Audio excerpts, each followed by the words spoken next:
Big day, big day, big day, big day. Sup? Today, I'm going to show you guys how to make a remix. So yeah, today, a lot of things are getting done. This remix is getting put out under my new alias, Easy Peasy. It's just going to be like Jersey Club and a bunch of cool like break beats and things like that I think is needed. And a lot of my production is breakbeat Jersey Club based. I love that kind of music. So I figured, why not just start putting it out? Wouldn't hurt, you know, might as well just do it. So F it, I'm putting it out, and that's what I'm breaking down today. And then by the time this video is released, I'll also have put out a mashup pack. What I did was I took a bunch of Anderson .Paak instrumentals, and then I put a bunch of different acapellas over it. So I have an only Anderson .Paak mashup pack. So it's all Anderson .Paak mixed with like hip hop and like other cool acapellas. So on the And One alias, you can go check it out. And then you can also check out the Easy Peasy Jersey Club remix, which will be a free download if you guys want it. So go check it out, you know, listen to that ish. Let me know how awful it sounds. And you can see here, I just have the original track up. I'll go back into the project and show you guys the project, but I swear to God, my computer's actually going to explode if I end up playing the full audio with all this recording stuff going on. So I'll play you guys the final project, and then I will then break it down for you guys.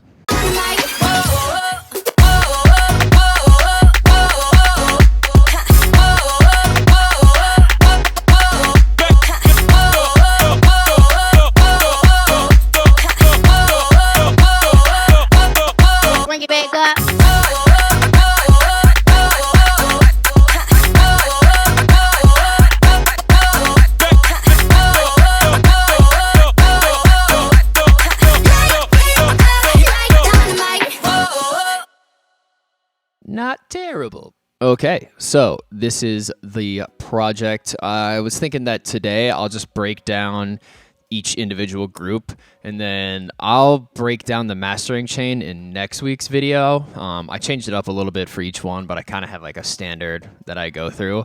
So I'll show you guys how I like master my stuff in next week's video. But in this week's video, I'm just going to break down this remix and how I sort of went about it. So it's actually a remix of the BTS song Dynamite. I have the acapella and the instrumental for it, so it made it very easy to chop things up, make a Jersey Club edit, all that jazz. So the first section, there's not a lot of processing going on. I just have a group here with the sidechain. I'll explain the sidechaining later. But all that's going on here is just some basic EQ work on each of the individual tracks.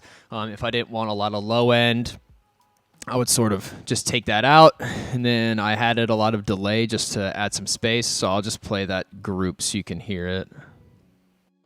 Let's go!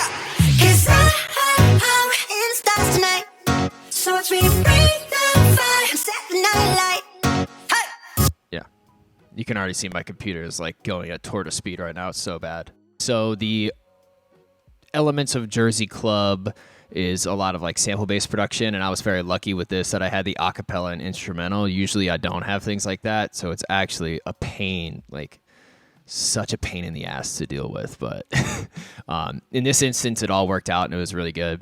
So what I ended up doing was I ended up taking the sample, putting it in complex, and then I pitched it up 2 semitones, and that's how I was able to get that sort of like pitched up, like happier, joyful sounding, like Jersey Club sound that I was looking for.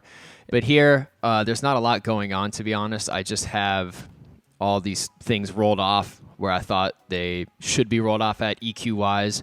One thing I will say is on the chops in Jersey Club, a lot of the time I'm adding delay effects. So you can see here I have a delay effect that's going on. It's not super harsh, but it is subtle just to add some space. So by itself, it's like this. This might be too much for my computer to handle, but so you can hear there's like that delay effect, and it's kind of like carrying the sound a little more. And then I just have it on like a really tight and short delay, just so it fills a little bit of that space up and it doesn't feel so dry. And then I have a little ad-lib sound here as well. Did EQ, some delay as well, just to fill out some space. And then that was pretty much it for this part. I used an EQ here as an auto filter, actually, instead of just using an auto filter. I don't know why. But what is kind of common that doesn't really get talked about a lot is people, you see it in house music, but a lot of times people have like auto filters on almost like every single audio track. So a good takeaway is if you're struggling with your transitional like phases between your chorus, verse, intros, that sort of like so on and so forth, I recommend using like an EQ roll off or an auto filter just to help sort of segue those transitions. Like a lot of my high end, like hi-hats, shakers, stuff like that, I'm using an auto filter at the end of it and rolling those things out gently so that it helps with the transition into the next element of the song or remix that you're working on. So my computer doesn't explode here, but I'll play it for you guys. So you hear like it's that high pass like coming in. So it's bringing that section in slowly. And that did it for the original sample section. I have some vocal chops in here, just standard stuff. EQ and delay, you'll see is like the commonality here with a little bit of reverb. EQ delay, a little bit of reverb, some panning when I was doing like mixing that I thought would be beneficial. And then here I have some more vocal chops. And this was actually an older sample. Bring it back up. And there was a lot of like static. It was very like grainy. So I ended up putting a gate effect on there. You guys have seen me use it a lot. I used the gate then to sort of like take all that stuff out. It sounded like the old like vinyl crackle was really far in the background there. So I just slapped it on there, added some reverb and EQ'd it, and then it sounded a lot better and it was good to go. And then here I have the low end, the main part of Jersey Club, which is the...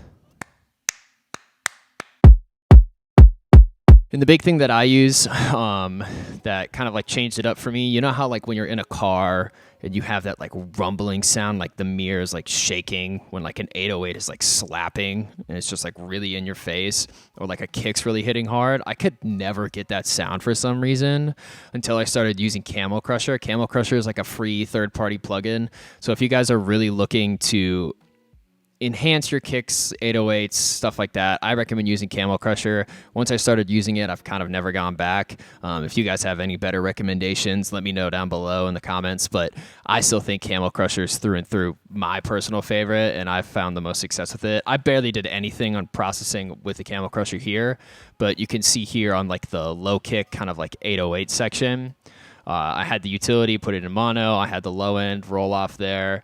And then I use Camel Crusher and saturation here to bring out the harmonics as well as compress it just a little bit. So you can see here I added a little bit of distortion, use some compression here, and then like I'll do a little before and after. So without the Camel Crusher and the saturator, it sounds like this. But with...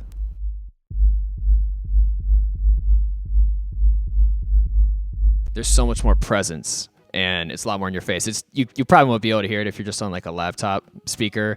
But if you do have headphones or studio monitors, you will be able to hear the difference. And then here I have my standard Jersey Club breakbeat sound. And then I just use some glue compression and then I just rolled off the low end here.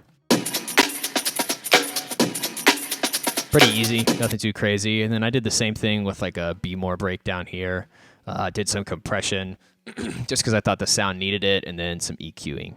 So I have another group here with claps and percussions. So the clap section, there's really nothing crazy going on, just an EQ here, EQ there, and then a little bit of reverb to help with the transition later on.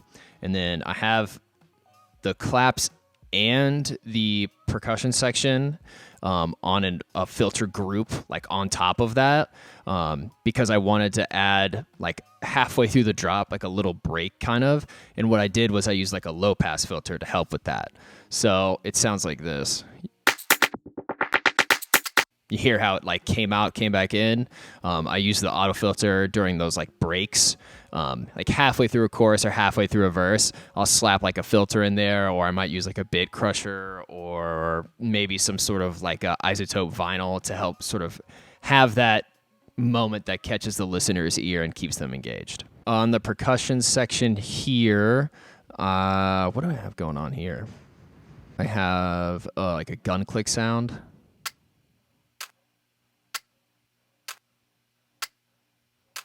I kind of use that almost as like a knockoff hi-hat before the actual hats came in, just to give a little bit of like movement, like a shaker sound.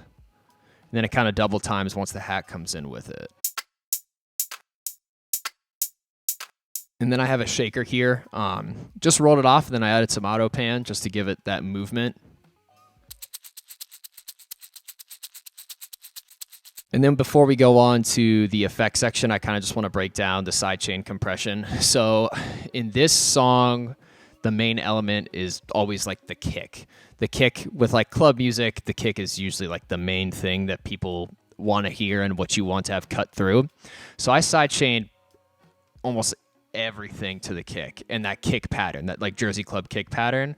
So that's what these side chains up here are doing. They're mimicking the kick pattern here.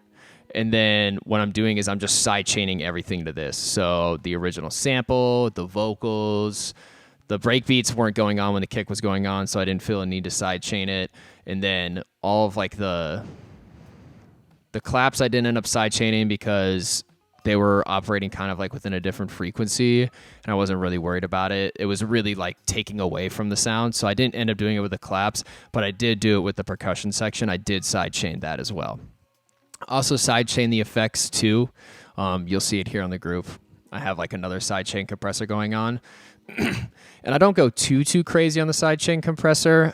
Typically, I'll maybe be a little more harsh with it on my effects section because I'm trying to like push the effects further back. I don't want them to be like in your face. But like the percussion, especially like these already like mix and mastered songs, like if I'm doing a remix, I don't want to go like super harsh with these effects just because I don't want to drown out that sound. You know, like I don't want to like crush the pianos or the vocals or something like that. I still want them to be there, but I also need to make room for the kick at the same time. And you can see up here, I actually have two sidechain sends, like two tracks. So I have your standard sidechain, which is when the kick comes in, it's just mimicking that kick pattern. And then for all of my reverbs, I have the pattern going throughout the entire song.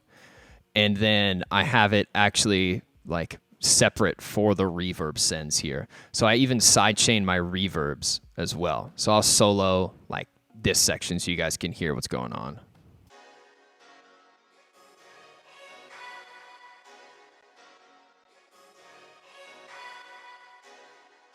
So it's very faint, but it does, those little things do add up in the long haul, especially with a larger project. I mean, this is like a small project relative to other people. I mean, I'm barely even scratching the surface here. Like there's people with like 150 audio tracks on a project, whereas I'm sitting here with like what, like maybe 50?